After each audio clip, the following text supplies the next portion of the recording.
একজন সরকারি চাকুরে, সরকারি কর্মী বা একজন শিক্ষক শিক্ষিকা যখন কর্মরত অবস্থায় মারা যায়, তখন তার নিকটজনদের জন্য জীবনটা খুব কঠিন হয়ে যায়।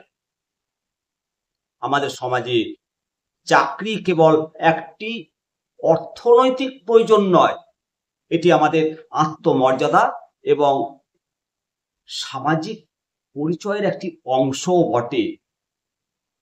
মৃতকর্মীর নিকটজনদের চাকরির বিধি শিথিল করেছে সরকার।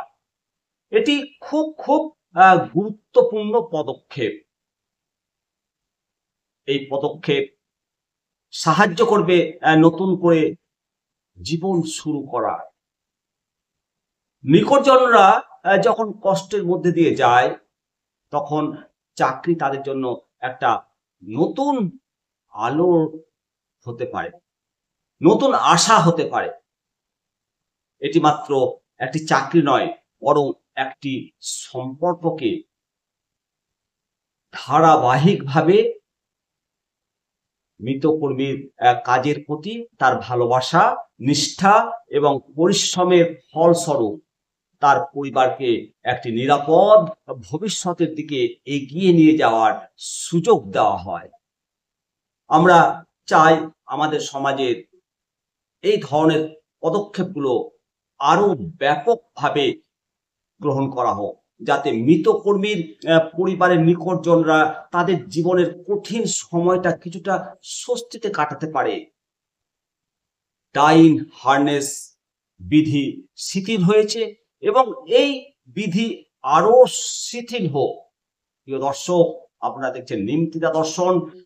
আজকের এই ভিডিওতে জানাবো যে মৃত কর্মচারী পরিবার কিভাবে সহজেই চাকরি পাবেন। এই আলোচনার মূল বস্তু ডাইং হারনেস। আপনারা পুরো ভিডিওতে সঙ্গে থাকবেন, তারপর আপনারা আপনাদের প্রয়োজনীয় মতামত জানাবেন। মূলত মৃত কর্মীর নিকটজনের চাকরির যে বিধি শিথিল, অর্থাৎ মৃতকর্মীর একেবারে নিকট আত্মীয়কে সহমর্মিতার কারণে, যেটাকে বলা হয় কম্পোসানেট অ্যাপয়েন্টমেন্ট, ডাইং হারনেস দেওয়ার যে দীর্ঘদিনের বিধি রয়েছে কেন্দ্র এবং রাজ্য সরকারের, রাজ্যের শ্রম দপ্তর এ নিয়ে নানা ভাবনা চিন্তা করে নানা রকম বিধি সংশোধন বা সরলীকরণ করেছে। প্রশাসনিক সূত্রে যেটা খবর, কিছুদিন আগে আদেশনামা দিয়ে সরকার এই নিয়ম কিছুটা শিথিল করেছে, সরল করেছে।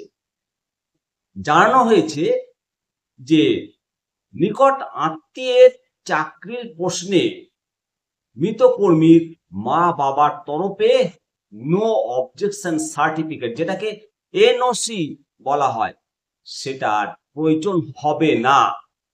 তবে তার সঙ্গে কিছু শর্ত রেখেছে সরকার।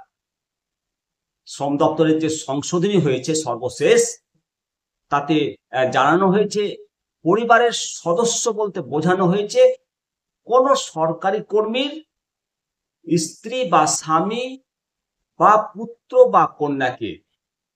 এই প্রসঙ্গে কন্যা যদি বিবাহিত হন, অবিবাহিত বা ডাইভোর্সি হন, তাহলেও তিনি বাবার মৃত্যুর পর চাকরি পাওয়ার যোগ্য। আবার কোনো সরকারি কর্মী অবিবাহিত হলেও সংশ্লিষ্টের ভাই বা বোন নিকট আত্মীয় বলে বিবেচিত হবেন। প্রশাসনিক সূত্রের ব্যাখ্যা, এক্ষেত্রে মৃত সরকারি কর্মচারীর মা বাবার থেকে এনওসি আর দরকার হবে না। কেন দরকার হবে না?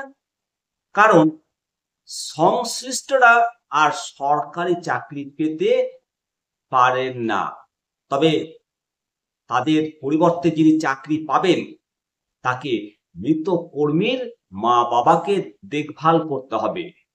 সরকারি আদেশনামায় বলে দেওয়া হয়েছে, যিনি চাকরি পাবেন তিনি পরিবারের বাকি নির্ভরশীল সদস্যদের দেখভাল করছেন, সেই মর্মে মুচলেকা দিতে হবে সরকারকে প্রতি বছর।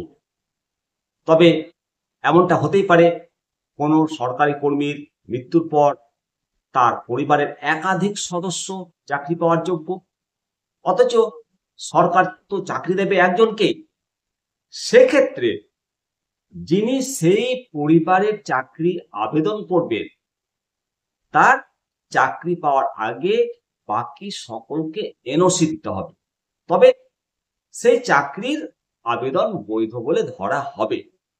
নির্দেশিকায় জানিয়ে দেওয়া হয়েছে যে কোনো কর্মীর মৃত্যুর পর তার সরকারি চাকরি পেয়ে সংশ্লিষ্টের স্ত্রী যদি দ্বিতীয় বিবাহ করেন, সেক্ষেত্রে স্বামীর মা বাবা সহ সংসারের নির্ভরশীল সদস্যদের ধারাবাহিকভাবে দেখভাল করতে হবে এবং খোরপোশ দিতে তিনি বাধ্য থাকবেন। সংশ্লিষ্ট নির্দেশিকাকে সামনে রেখে পুলিশের জন্যও একই বিধি চালু করেছে রাজ্য সরকার। সব জোনাল আইজি, পুলিশ কমিশনার, তবে এক্ষেত্রে কলকাতা ছাড়া জোনাল ডিআইজি, পুলিশ সুপার সহ বাকি সমস্ত পুলিশ কর্তাদের এই তথ্য জানিয়েছেন রাজ্য পুলিশ কর্তারা। অবশ্যই এই যে ডাইং হার্নেস নিয়ে যে সংশোধন, সেটা অত্যন্ত গুরুত্বপূর্ণ।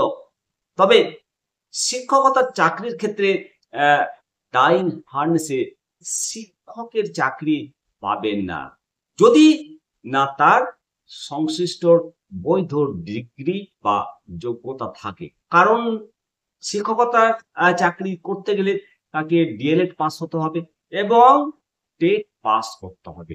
তবে হ্যাঁ, শিক্ষকের স্ত্রী বা পুত্র বা কন্যা অবশ্যই সি গ্রুপ বা ডি গ্রুপের চাকরি পাবেন যে কোনো ডিপার্টমেন্টে। তবে বিধি একটাই, তার সংসারের প্রত্যেকটি সদস্যকে দেখভাল করার জন্য ডিক্লিয়ারেশন মুচলেকা প্রতি বছর দিতে হবে।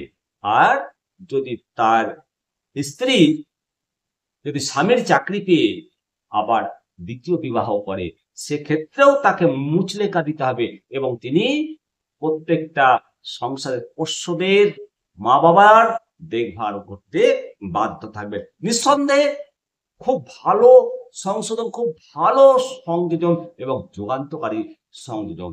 আরো চাকরির বিধি শিথিল যদি করে ডাইং হার্নেসের ক্ষেত্রে, সেক্ষেত্রে সরকার আরো সাধুবাদ পাওয়ার যোগ্য। অবশ্যই আপনারা মতামত দেবেন।